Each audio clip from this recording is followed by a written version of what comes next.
अस्सलाम वालेकुम स्टूडेंट्स, मैंने आपसे कहा था कि मैं शॉर्ट वीडियो बना के आप सबके साथ शेयर करूंगी जिसमें मैं आप लोगों को हेक्साडेसिमल नंबर सिस्टम के बारे में बताऊंगी। ठीक है, आज के जो हमारा टॉपिक था वो नंबर सिस्टम के रिलेटेड लेक्चर था।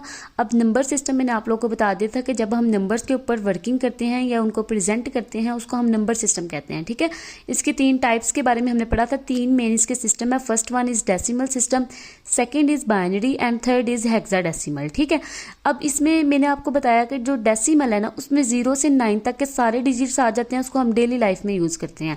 बाइनरी सिस्टम 1 से 2, ये 0 और 1 जो है ना वो बाइनरी सिस्टम में आता है। क्या आता है? 0 और 1। जबकि जो 2 है वो क्या है? वो इसकी बेस है।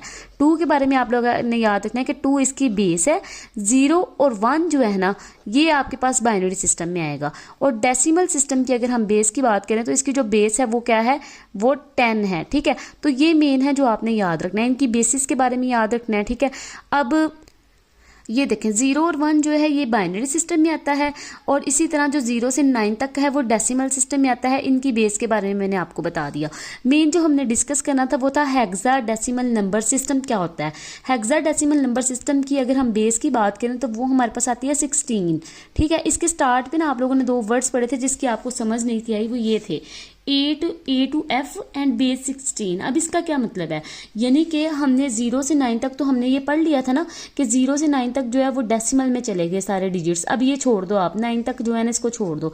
नेक्स्ट अगर हम देखें A से लेके F तक अगर आप लोग गौर करो तो A से F तक जो है ना ये टोटल डिजिट्स जो है ये कहाँ से स्टार्ट होते हैं? A जो है वो 10 से स्टार्ट होगा, 11, 12, 13, 14 और 15, इस तरह से सब को जो है ना इन्होंने नंबर दिया। अब जो 16 वाला रह गया वो क्या हुआ? वो इसकी बेस हुआ। इसलिए हम हेक्साडेसिमल नंबर सिस्टम को कहते हैं कि इसकी जो बेस है वो 16 है और ये A to F तक जो है ना ये सिस्टम आता है। होप सो आपका ये पॉइंट क्लियर हो गया होगा, क्योंकि जब तक मैंने आपको ड्रा करके नहीं था ना आपका क्लियर नहीं था होना।